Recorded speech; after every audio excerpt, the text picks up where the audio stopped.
Welcome to Westchester Castle, everyone. I know some of you have come a long way today, so I hope you will enjoy your time with us. Westchester Castle dates back to the 11th century and was home to the Westchester family until the 19th century, when it was donated to the National Trust.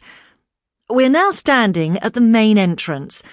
As you will have seen, the castle is rectangular-shaped, with 4 turrets, or towers, one at each corner.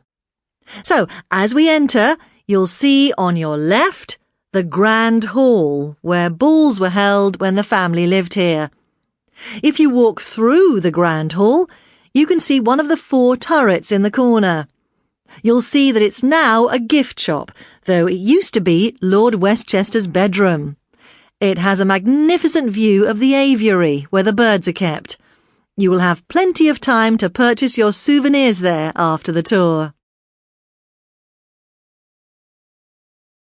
Now, as we move out of the Grand Hall, notice this wonderful spiral staircase in front of you. It's not in use anymore due to health and safety reasons, but at one time that was the only way to get to the upper level.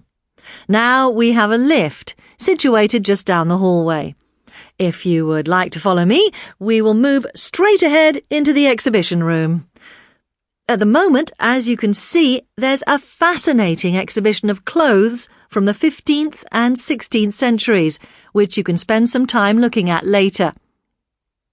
Now, please turn to your left and cross this little anteroom to enter the next turret, which is the portrait gallery.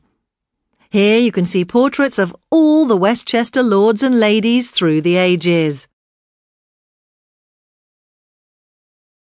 Right, I hope you've had enough time to look at those fantastic portraits. Please follow me back into the exhibition space. We're going to cross this room and you'll see that this corner of the castle is almost a mirror image of the portrait gallery. So again, we're going to go through a little anteroom into the turret.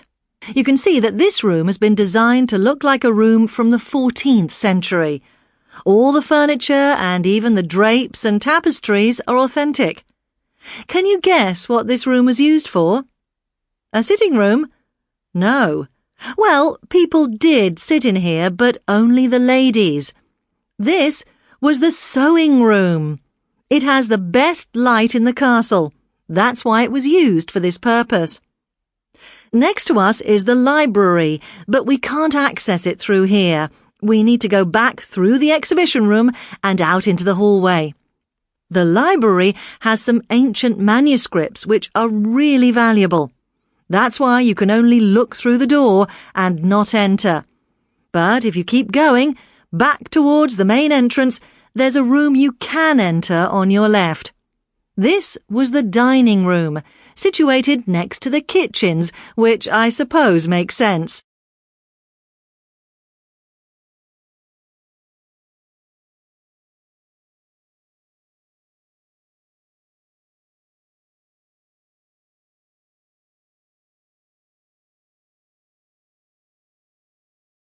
Okay, so now you've had a look around inside, I'd like to tell you a little about the architecture of the castle building.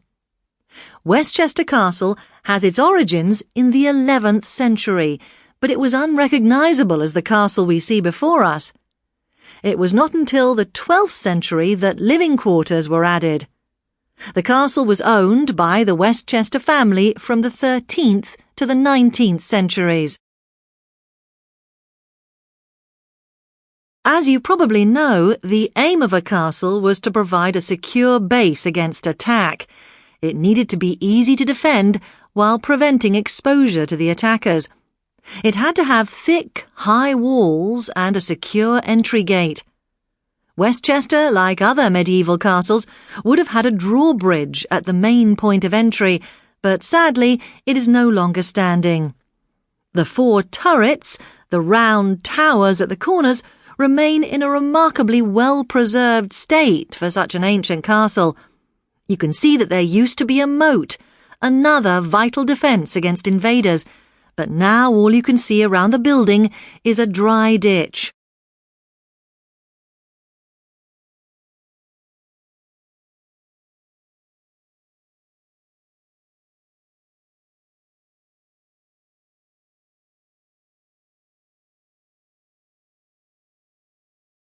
The castle would have had storerooms in the basement to store enough food for many months in case of a siege. Unfortunately, we are no longer able to enter the basement area as it's not safe, but we know that there are underground tunnels used for escape and for making sorties or attacking raids against the enemy. This castle is unusual in that there has been no evidence found of dungeons, underground prison cells. Perhaps they never took any prisoners.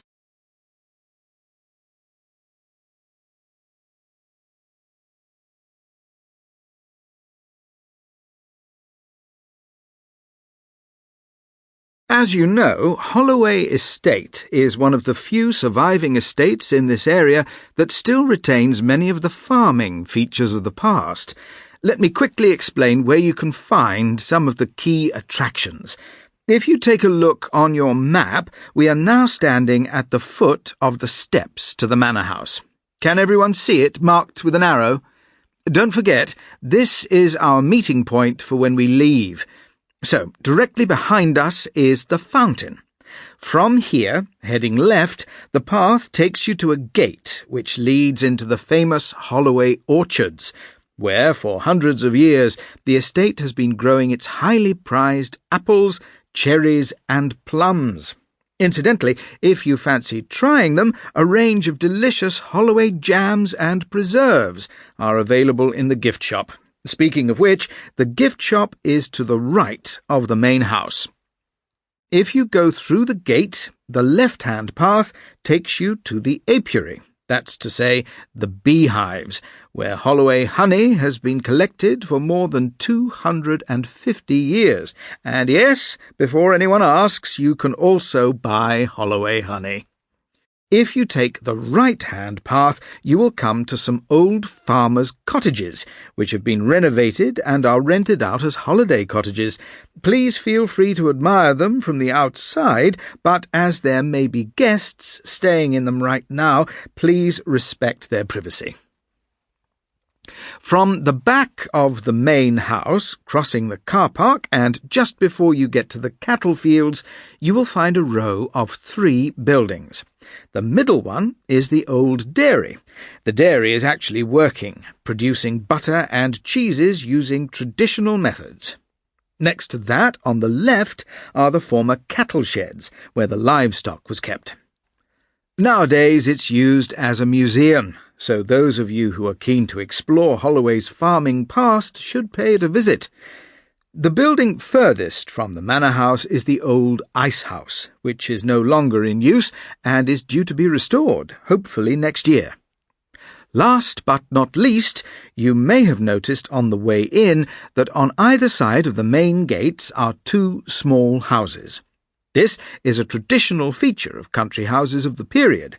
On the right-hand side, as you enter the estate, is what was known as the gatekeeper's lodge. This has now become the estate office, and the estate manager runs the estate from there. OK, I think that just about covers everything.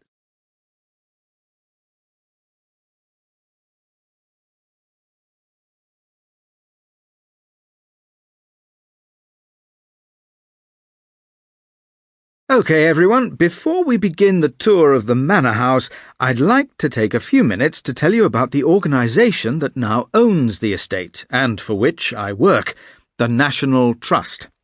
The National Trust is the largest membership organisation in the UK, with 4.24 million members. Our annual revenue is £494 million.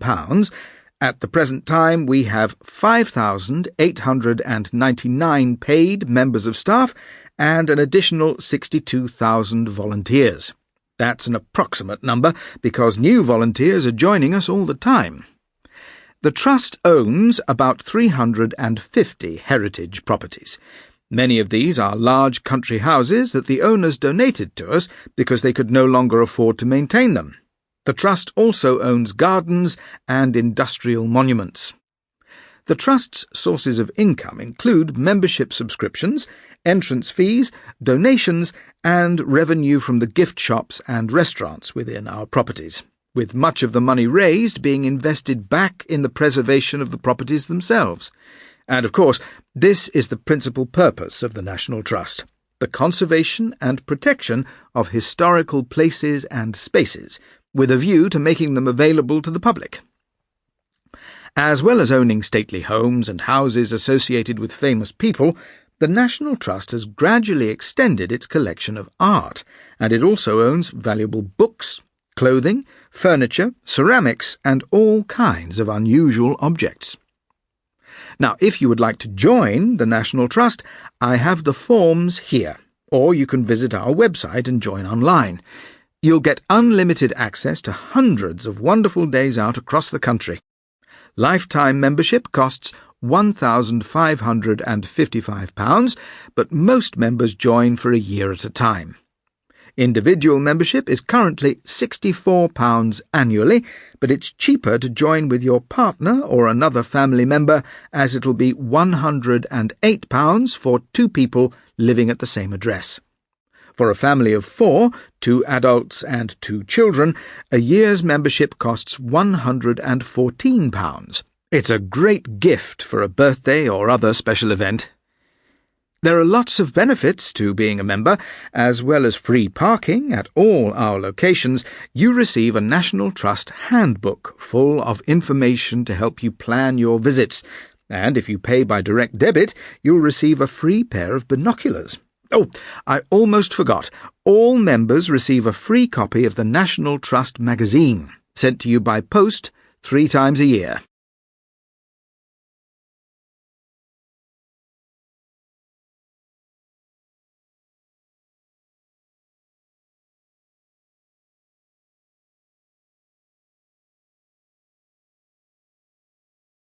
For my creative person, I am going to talk about the British artist David Hockney. So, I'll start by saying that he was born somewhere in the north of England, possibly Yorkshire, but I'm not 100% sure about that. I'd say he was born in about the 1930s, as he's still alive today. But he's getting on a bit. Okay, so moving on to talk about his art. He's a modern artist, and he was part of the pop art movement. As well as a painter, he's a photographer and printmaker, so he's pretty versatile. He paints country scenes, and for some reason he used to love painting swimming pools. So, why do I like him? Primarily, it's because of the colors he uses. His paintings are so bright and cheerful. They show real things you can recognize, yet they have a modern feel. Lots of modern art is so abstract you have no idea what it's supposed to be, but Hockney is different. Finally, when I see Hockney's paintings, I feel happy and relaxed. I feel as if it's warm and sunny. I suppose it's that feel-good factor that makes me like him so much. So, that's about it.